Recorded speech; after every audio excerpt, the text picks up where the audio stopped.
வணக்கம். இந்த வீடியோ மூலம் நாம் பார்க்க போகிற இன்னொரு முக்கியமான டாபிக் என்னென்னா, ஒரு இன்ட்ரெஸ்டிங்கான டாபிக் கூட. சுய இன்பம் நல்லதா கெட்டதா, அதில் ஏதாவது கெடுதல் ரொம்ப அதிகமாக இருக்கா, நன்மைகள் இருக்கா, ஒரே குழப்பங்கள். இதை பற்றி அதாவது மக்கள் மனதில் வந்து நிறைய கொஸ்டின்ஸ் வந்து உங்கள்கிட்ட இருக்குன்னு நினைக்கிறேன். இந்த வீடியோ அதுக்கு நிறைய ஆன்சரை வந்து உங்களுக்கு பதிலாக தரத்துக்கு இந்த வீடியோ மூலம் நான் முயற்சி பண்ணுறேன். இப்போது கைப்பழக்கம் சுய இன்பம் அப்படின்னா என்ன அப்படின்னா, deliberate self stimulation of genitals which effects sexual arousal and orgasm. இது என்ன மீனிங் அப்படின்னா, ஆணோ பெண்ணோ தங்களை தாங்களே வந்து பெண் உறுப்பையோ ஆண் உறுப்பையோ தூண்டுவதன் மூலம், செல்ஃபாக தூண்டுவதன் மூலம் உச்சக்கட்ட நிலையை அடைதல். சிம்பிளாக சொல்லணும்னா இது வந்து இப்போ இந்தியாவை பொறுத்த வரைக்கும் 94% ஆண்களும் 74% பெண்களும் சுய இன்பம் அனுபவிக்கிறாங்கன்னு ஒரு ஆய்வறிக்கையில் சொல்லுது.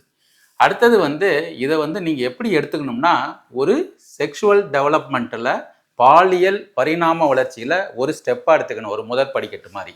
வேறு எதுவும் நீங்கள் திங்க் பண்ணக்கூடாது. அடுத்தது வந்து நிறைய வந்து கல்யாணத்துக்கு முன்னாடி, அதாவது திருமணம் ஆகாதவர்கள் தான் மாஸ்டர்பேஷன் பண்ணுறாங்களா, திருமணம் ஆனவர்களும் பண்ணுறாங்களான்னு ஒரு கொஸ்டின் என்கிட்ட கேட்குறாங்க. திருமணம் ஆனவர்களும் மாஸ்டர்பேஷன் பண்ணுறாங்க, அதுதான் உண்மை. எப்போ சார் அப்படின்னா, இப்போ ஒய்ஃபுக்கு வந்து உடம்பு சரியில்லை, ஒய்ஃபு வந்து வெளியூர் போயிருக்கிறாங்க திருமணத்துக்கு அப்புறம், அவங்களுக்கு மாதவிடாய் நேரம், மென்ஸ்ட்ரல் பீரியட், அந்த டைமில் உடல் வைக்க முடியாது. சில டைம் வந்து அவங்களுக்கு உடல்நிலை சரியில்லாத இருக்கலாம், இந்த மாதிரி இது. அடுத்தது வந்து இன்னொன்று வந்து அவங்களுக்கு நிறைய நேரம் வந்து அவாய்ட் பண்ணுவாங்க, அவங்களுக்கு இன்ட்ரெஸ்ட் இருக்காது. அந்த நேரம் என்ன பண்ணுவாங்க, எல்லா ஆண்களும் திருமணத்திற்கு அப்புறமும் வந்து கைப்பழக்கமோ சுயன்பமோ அனுபவிக்கிறாங்க தான் உண்மை.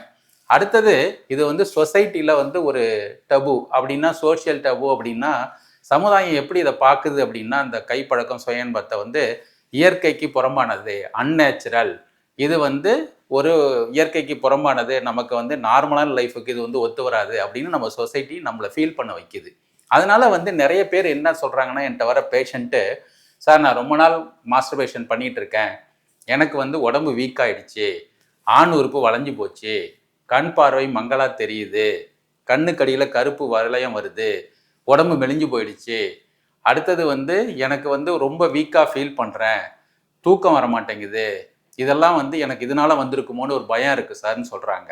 இது வந்து சயின்டிஃபிக்காக எந்த ப்ரூவன் தியரியும் கிடையாது இதை சப்ஸ்டான்ஷியேட் பண்ணுறதுக்கு. அதனால் நீங்கள் பயப்பட வேண்டாம். அடுத்தது வந்து இந்த மாஸ்டர்பேஷன் சுய இன்பம் குற்றமா அப்படின்னா, இது வந்து masturbatory activity does not do any harm. அதாவது என்ன சிம்பிளாக சொல்கிறாங்கன்னா புக்கில், இந்த சுய இன்பம் அனுபவிக்கிறது எந்த கெடுதலும் மனதளவுலையோ உடம்புலையோ மாற்றங்களை உண்டாக்காது. இதை நீங்கள் மனசில் கொள்ள வேண்டும். அடுத்தது என்னன்னா, ஏன் சார் இது பிரச்சனை வருது, இது குற்ற உணர்ச்சியை உண்டு பண்ணுது அப்படின்னா, இப்போ ஒரு பேஷண்ட் என்கிட்ட வந்தாங்கன்னா என்ன சொல்கிறாங்கன்னா, நான் ரொம்ப நாளாக கைப்பழக்கம் பண்ணிகிட்டு இருக்கேன் சார், எனக்கு வந்து ஒரே குழப்பமாக இருக்குது. அதாவது கான்ஃப்ளிக்ட்ஸ், எண்ணங்களின் மோதல்னு சொல்வேன். எப்படின்னா, நல்லதா கெட்டதா யாராவது சொல்லிட்டு அதையே மைண்டில் வச்சுக்கிட்டு குழப்பிக்கிட்டே இருப்பாங்க. அடுத்தது வந்து ஃபியர்ஃபுல் சோஷியல் டிஸ்கிரேஸ், அதாவது சமுதாயம் அவரை எப்படி பார்க்குங்கிற ஒரு குற்ற உணர்ச்சி. அதாவது நம்மளை தப்பாக நினச்சிருவாங்களோ இது பண்ணுறதுனால அப்படின்னு அந்த கில்ட் ஃபீலிங்க்கு போயிடுவாங்க. அடுத்தது இது மூணு சேர்ந்து என்ன பண்ணும்னா சூசைடல் டெண்டன்சியை உருவாக்கிடும். அதனால தான் ரொம்ப கேர்ஃபுல்லாக இருக்கணும். என்னென்ன இதில் வந்து மெயின்னா conflict, fearful social disgrace and guilt feeling, இது மூணு சேர்ந்து தான் குற்ற உணர்ச்சியை உண்டாக்கி அவங்கள வந்து ஒரு வியாதியை உண்டாக்குறது மாதிரி மனநிலைக்கு கொண்டு சென்று விடும். அதனால வந்து இது குற்ற உணர்ச்சியாக நீங்கள் பார்க்கக்கூடாது. அதாவது உடல் ரீதியாவோ மன ரீதியாவோ இது வந்து விளைவுகளை ஏற்படுத்தும் அப்படிங்கிறதுக்கு எந்த எவிடன்ஸும் கிடையாது. அதனால இதை நீங்கள் மனதில் வைத்து கொள்ள வேண்டும். இது கைப்பழக்கம் பண்ணுறது சுய இன்பம் அனுபவிக்கிறது நார்மலாக அப்படின்னா, உலகத்தில் பார்த்தீங்கன்னா பறவைகள் விலங்குகள் எல்லாமே மாஸ்டர்பேட் பண்ணுது. நம்ம வந்து நான் முன்னாடியே சொல்லியிருக்கேன், இந்தியாவை பொறுத்த வரைக்கும் 94% ஆண்களும் 74% பெண்களும் சுய இன்பம் அனுபவிக்கிறாங்க. அதனால நீங்கள் வந்து இதை யோசிச்சுட்டே இருக்கணும்னு அவசியம் இல்லை.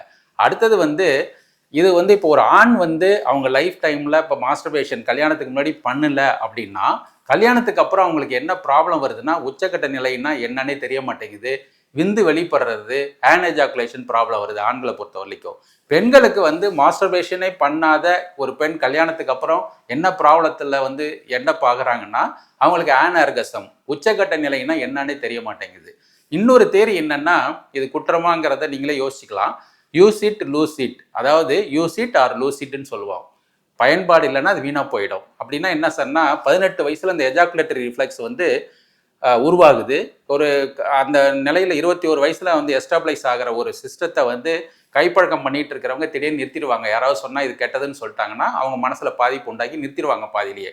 கல்யாணத்துக்கு அப்புறம் என்கிட்ட வரவங்க என்ன சொல்வாங்கன்னா, சார் எனக்கு எஜாகுலேஷன் வரல, உச்சக்கட்ட நிலையை அடையறதுக்கு ப்ராப்ளம் அப்படின்னு சொல்கிறாங்க. இதுக்கு தான் சொல்கிறது யூஸ் இட் ஆர் லூஸ் இட்டுங்கிறது. அதாவது இதை பயன்படுத்திக்கிட்டே இருந்தால் நம்ம உடம்புல வந்து எந்த உறுப்பும் வந்து பயன்பாடு அற்று இருந்துன்னா அது வீணாக போயிடும். அதுதான் என்னுடைய கான்செப்ட்.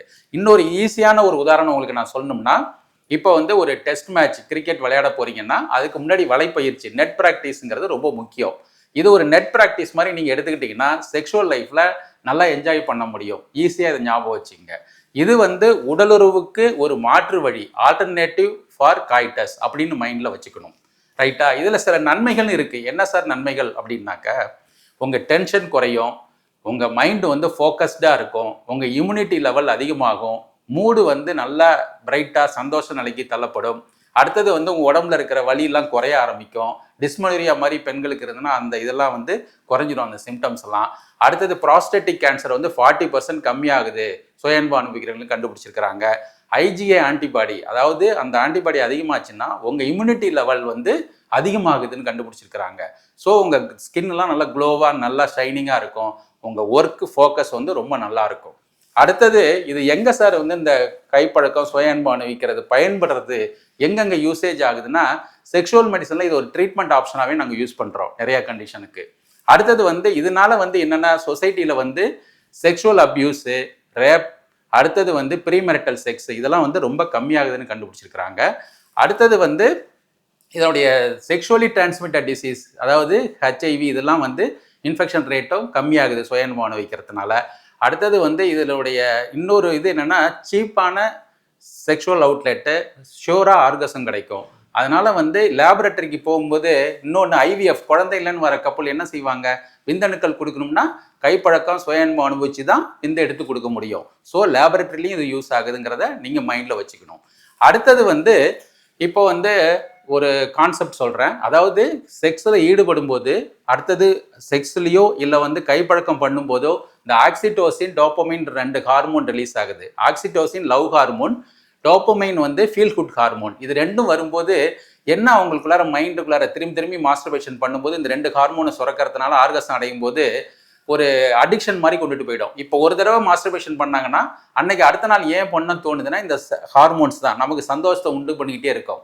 அதனால அவங்க என்ன ஒரு நிலைக்கு தள்ளப்படுறாங்கன்னா ரிப்பீட்டடாக அந்த மாஸ்டர்பேஷன் பண்ணுறதுக்கு போகிறாங்க. எப்போ இது கெடுதலாக முடியுது அப்படின்னா ஓவர் டூயிங். நீங்கள் வந்து ஒரு நாளைக்கு நான் இதை பண்ணிட்டு தான் நான் அடுத்த வேலையை பார்ப்பேன் அப்படின்னா அப்சசிவ் கம்பல்சிவ் மாஸ்டர்பேட்டரி டிசார்டர் அப்படின்னு பேர் அதுக்கு.